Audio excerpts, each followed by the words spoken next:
Hello, thanks for tuning in. Today we're learning from Words to Stop You from Falling to Hell, number 39. This one's pretty tough and stern, but very important sentence. From the pool of feces and urine, a lot of worms about 2 meters long came out.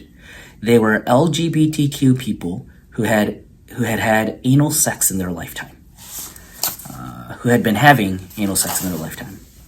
Number 39, from the pool of feces and urine, a lot of worms about 2 meters long came out. They were LGBTQ people who had anal sex in their lifetime. Thank you for these stern cautions. All right, so a lot of the LGBTQ community is falling to hell right now, from Master Okawa's observation. He didn't say all, but of course he didn't say all. There is a spiritual message from Oscar Wilde, who's famous for being gay, who actually went to heaven, who's a seventh dimensional being, an angelic being. So just being LGBTQ does not mean that you're going to go to hell. However, the trend that is spreading right now is more about carnal sex, worldly desires, and if it's based on that, and if if you drown in that sort of desire throughout life, the consequences that will await you could be this situation.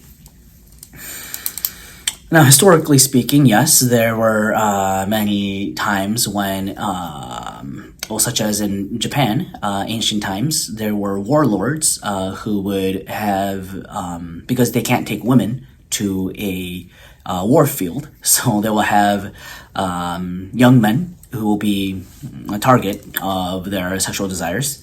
And I don't know if that had led them to fall to hell or not, but of course, it's a hard subject. It is a truly hard subject, but one thing that we have to look squarely and fairly is that a movement of increasing carnal desire and increasing worldly, materialistic desires based solely on, always thinking about sex. You're only thinking about sex, not about a spiritual form of love, a higher form of love. If you can get to that stage, of course, that leads to the direction of what Oscar Wilde did, right? But fairly and squarely, the majority of the people right now are drowning in this pool of, disgusting feces and urine, my God, but a pool of worldly desires. It's nasty. It's a nasty thing. That's why it manifests in the spiritual world like this.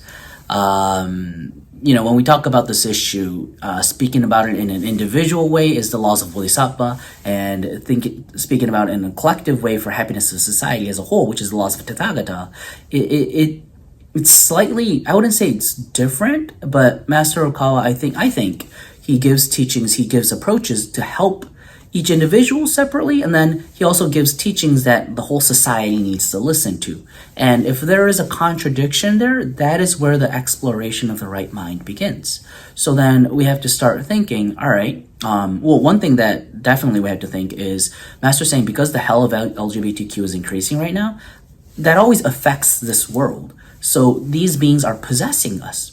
So even if you feel that your identity, your sexual identity is a different sex, is it really your thoughts, or is it the spirit that's possessing you? A lot of the cases these days is that it's possession. But I'll wrap it up here. Thanks for tuning in. What did you think? Please leave your thoughts in the comment section. See you again tomorrow. Bye.